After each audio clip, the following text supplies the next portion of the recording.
আমরা এখন বোঝার চেষ্টা করব যে কোনো কোম্পানিতে বিনিয়োগ করার আগে তার আমি আগে রিটার্নটা দেখি না, তার আগে গ্রোথটা দেখতে হবে, তার ব্যবসার কতটা গ্রোথ হতে পারে। তো এটাকে বলা হয় বিসিজি অ্যানালাইসিস। তাই এই বিসিজি অ্যানালাইসিসটা হচ্ছে, এটা যে বস্টন কনসালটেন্সি গ্রুপ বলে একটি গ্রুপ আছে, তারা বিজনেসকে 4টে ভাগে ভাগ করেছে।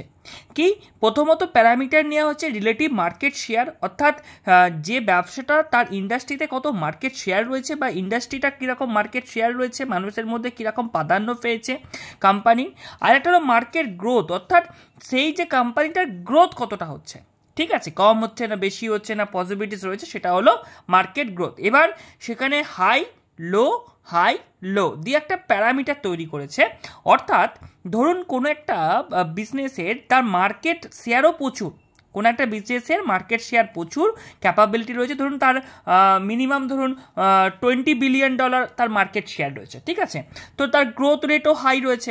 তো সেই বিজনেসটাকে আমরা কিন্তু এখানে স্টার বিজনেস বলে থাকি। সেক্ষেত্রে আমরা বলতে পারি এখন এখানে কি কি উদাহরণ নেওয়া যেতে পারে স্টার বিজনেস হিসাবে। ধরুন আমি এখানে স্টার বিজনেস হিসাবে আমি যে কোনো ডিফেন্স কোম্পানিকে নিতে পারি, স্টার বিজনেস হিসাবে আমি এখানে যে কোনো আইটিকে নিতে পারি, আমি স্টার বিজনেস হিসাবে কোনো রকম হেলথ কেয়ারকে নিতে পারি, যে সমস্ত হেলথ কেয়ারগুলো আগামী দিনে ডেভেলপ হতে পারে।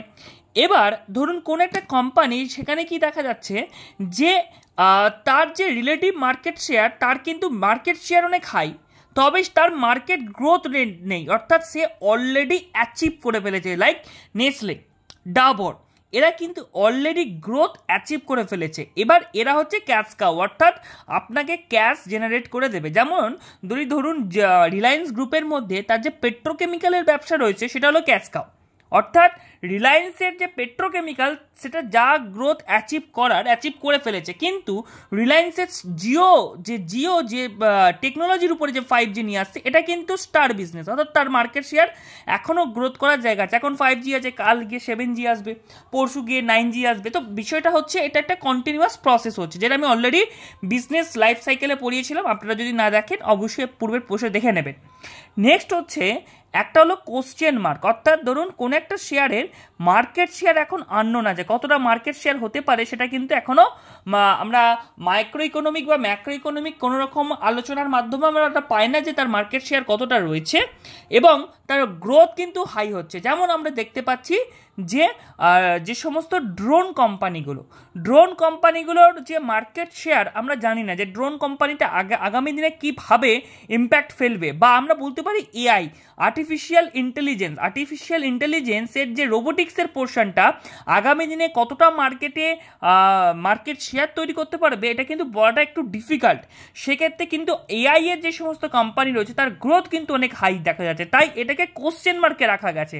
অর্থাৎ এটা ইনভেস্টমেন্ট যোগ্য কখন হবে, যখন আমরা কনফার্মেশন পাবো। তাই এটা একটা আমাদের ওয়াচ লিস্টে রাখার সময়।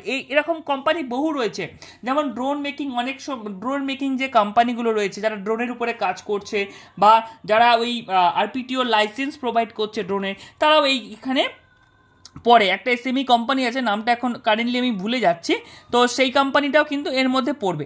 নেক্সট ডগ হচ্ছে ধরুন যার মার্কেট শেয়ারও খুব কম এবং তার গ্রোথও অনেক কম। সাপোজ বলা যেতে পারে এখানে যে কোনো একটা বিজনেস ধরা যেতে পারে, ধরুন একটা গ্লোবাল এডুকেশন বলে একটা কোম্পানি রয়েছে, সে এখনও যে সেগমেন্টে কাজ করে সেটা হলো আপনার অ্যাবর্ডে স্টুডেন্ট করে কি বলে স্টুডেন্ট অ্যাডমিশন করায়, হোস্টেল ফেসিলিটি দেয়, বা ধরুন কোনো একটা কোম্পানি যে শুধুমাত্র টিফিন, আচ্ছা যেমন ধরুন যে সমস্ত কোম্পানিগুলো এখনও পর্যন্ত ওল্ড মেথডের যারা সব কালি বানায়, ধরুন স্ট্যাম্প প্যাডের কালি, এখন তো আর স্ট্যাম্প প্যাড লাগে না, অনেক কোম্পানি আছে তারা স্ট্যাম্প প্যাডের এখনও কালি বানায়। তো সেই সমস্ত কোম্পানিগুলো বা সেই সমস্ত ব্যবসাটা কিন্তু ডগ, অর্থাৎ তার না আছে গ্রোথ, না আছে মার্কেট শেয়ার। তাই এই সমস্ত বিজনেসগুলো থেকে অ্যাভয়েড করে, কারণ এই সমস্ত বিজনেসে কিন্তু অপারেটররা কিন্তু বহু রিটার্ন দেখিয়ে আপনাদেরকে লোভে ফেলার চেষ্টা করে, বাট বিজনেস অ্যানালাইসিস করার সময় ডগ বিজনেস থেকে এড়িয়ে সবসময় চেষ্টা করবেন যারা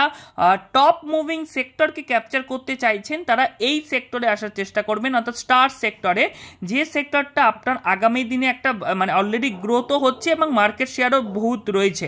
আর কাউ হচ্ছে কারা করবেন, যারা হচ্ছে ব্যালেন্স পোর্টফোলিও বানাতে চান, অর্থাৎ আপনার মোটামুটি ধরে রাখুন যারা রিটায়ারমেন্ট ফান্ড তৈরি করছেন বা একটা ফিক্সড রিটার্ন জেনারেট করতে চাইছেন, যেমন তার মধ্যে যে এফএমসিজি অবশ্যই ডিফেন্সিভ সেক্টরকে রাখার চেষ্টা করবেন, তো তারা কিন্তু এই সেক্টরে ক্যাশ কাউ সেক্টরে আসার চেষ্টা করবেন। আর এই সমস্ত যে কোম্পানিগুলোকে, এই কোম্পানিগুলোতে আপনারা শর্ট টার্ম ট্রেডিং করা যেতে পারে, বাট আমার মনে হয় এখন অবজারভেশনে রাখাটাই বেটার হবে বলে। আর এই সেক্টরটা অবশ্যই আপনারা ইগনোর করবেন। তো ভালো লাগলে অবশ্যই লাইক শেয়ার করবেন, আর প্রশ্ন থাকলে অবশ্যই কমেন্ট করবেন।